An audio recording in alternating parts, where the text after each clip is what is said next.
इस वक्त पूरा हिंदुस्तान कोरोना काल से घिरा हुआ है, लेकिन धीरे धीरे अनलॉक होते भारत ने अपना कामकाज भी शुरू कर दिया है। इस बीच 15 अगस्त को लेकर लाल किले पर क्या कुछ तैयारियां चल रही हैं, इसी का जायजा लिया है संवाददाता रीमा पाराशर ने। पूरी दुनिया जूझ रही है और भारत भी अछूता नहीं है।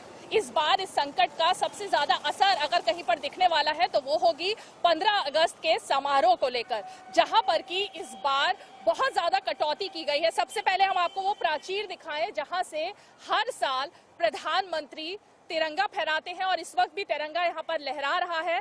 15 अगस्त का जो इस बार कार्यक्रम होगा उसमें प्रधानमंत्री लाल किले की प्राचीर पर मौजूद रहेंगे, तिरंगा जरूर फहराएंगे, लेकिन समारोह में बहुत सारी कटौतियां की गई हैं और उन कटौतियों के मद्देनजर सीधे गृह मंत्रालय की तरफ से गाइडलाइंस जारी की गई हैं, जो कि केंद्र से लेकर राज्य सरकारों को दी गई हैं।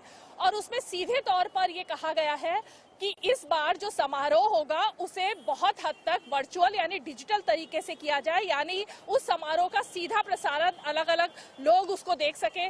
शामिल होने के लिए अपनी तरफ से लोग ना हो और खासकर जो सबसे ज्यादा आकर्षण का विषय रहता है वो रहते हैं स्कूली बच्चे, जो अलग अलग तरीके के कार्यक्रम दिखाते हैं। खुद हमने देखा कि प्रधानमंत्री नरेंद्र मोदी हर बार तिरंगा फहराने के बाद और अपना जो उनका भाषण होता है वो देने के बाद सीधे उन बच्चों से मिलने के लिए भी पहुंचते हैं, लेकिन इस बार स्कूली बच्चों को इस कार्यक्रम से दूर रखा जाएगा सुरक्षा के मद्देनजर और खासकर कोरोना संकट के मद्देनजर। लेकिन ये जरूर है कि 400 के आसपास एनसीसी के कैडेट्स हैं जो इस कार्यक्रम का इस बार हिस्सा बनेंगे। दूसरी तरफ वीवीआईपीज जो सबसे ज्यादा बड़ी संख्या में इस कार्यक्रम में शामिल होने के लिए और प्रधानमंत्री का भाषण सुनने के लिए मौजूद रहते हैं, उनके लिए भी एक अलग से इंतजाम किया गया है। देखिए, पहले आपको दिखाए तस्वीरों के जरिए कि किस तरह से तैयारी चल रही है।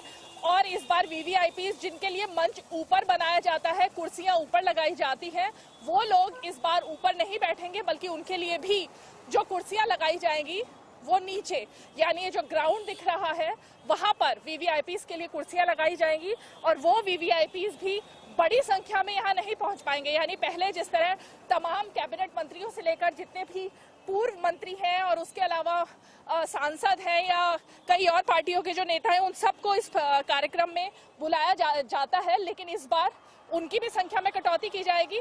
बहुत ही सिलेक्टेड होंगे जो कि वीवीआईपीज इस बार कार्यक्रम में शामिल होने के लिए आएंगे। और एक और खास बात जो दिखाई देगी इस बार के कार्यक्रम में वो है कोरोना वॉरियर्स का इस कार्यक्रम में शामिल होना, यानी कोरोना वॉरियर्स को इस कार्यक्रम में शामिल किया जाएगा, जो कि कोरोना से जंग को जीत करके बाहर निकल कर आए हैं। उन सबको सम्मानित भी किया जा सकता है और प्रधानमंत्री जरूर उनके लिए कोई घोषणा भी यहाँ से कर सकते हैं। तो ये कहना जरूरी होगा कि 73 साल में ऐसा पहली बार हो रहा है जबकि इस पूरे कार्यक्रम से लोगों को भी कम दूर रखा जाएगा और खासकर इस कार्यक्रम को बहुत ही ज्यादा सीमित किया जाएगा। कैमरा पर्सन जेना के साथ रीमा पाराशर, दिल्ली, इंडिया न्यूज। 15 अगस्त नजदीक है, तैयारियां जोर शोर से चल रही हैं, लेकिन आपकी और हमारी सुरक्षा को ध्यान में रखते हुए कुछ बड़े बदलाव हैं, कुछ नई गाइडलाइंस हैं, हम सब साथ में मिलकर फॉलो करेंगे। आप भी साथ दीजिएगा। आगे बढ़ते हुए अब आप देखेंगे देश का सवाल।